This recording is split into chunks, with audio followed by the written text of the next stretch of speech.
By the power of Ra, greetings. So, you want to know how to make a mummy, do you?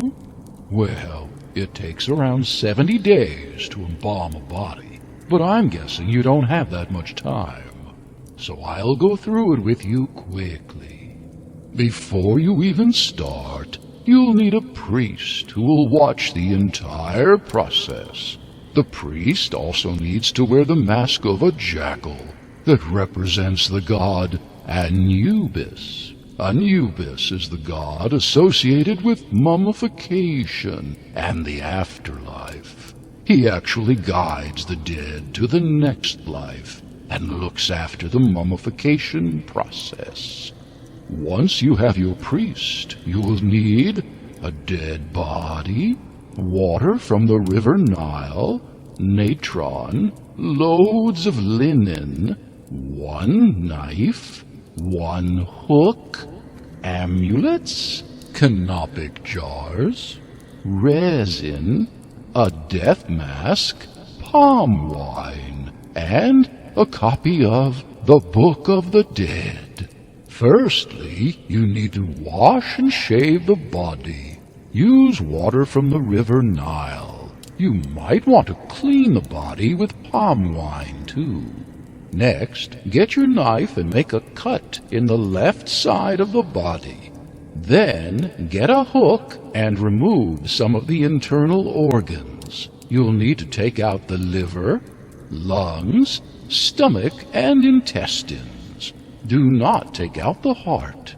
This is the center of intelligence and feeling. The person needs it in the afterlife. Then, place the liver, lungs, stomach, and intestines into 4 special jars called canopic jars. The lids of these jars represent the 4 sons of Horus. They will protect them in the afterlife. After this, we need to remove the brain. Get the hook and push it up the roof of the nose. Jiggle, shake, and wobble. This should break down the brain. Then, turn the body on its side. The brain should be poured out from the nose and into a bowl. We Egyptians think the brain is absolutely useless, so just throw it away. Next, the body needs to be dried out, as fluids in the body make it vulnerable to decay. So get the natron and bury the body with it. Not one part should be uncovered. Natron is a type of salt and will absorb all the moisture in the body. You must leave it for 40 days for it to dry out fully. Then, after the 40 days, remove natron. The body should appear thinner and darker. Next, brush the body with resin. This will seal the body and help preserve it. Now it's time to embalm the body.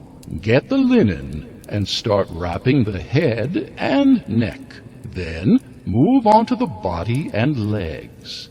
Finally, finish individually wrapping the fingers and toes. Use resin and paint it on the bandages. This acts as a glue that binds the bandages together. During this part, the priest will wrap in some lucky amulets and utter spells to activate their magical powers. This is done to ward off evil spirits and help protect the body in the journey through the underworld. When the arms and legs are wrapped together, a scroll from the Book of the Dead needs to be placed between the wrapped hands. Then a label added with the person's name. Finally, place the death mask on the face, and then place the body in a coffin. The body is now ready for the funeral. After the funeral is finished, take the body to its tomb.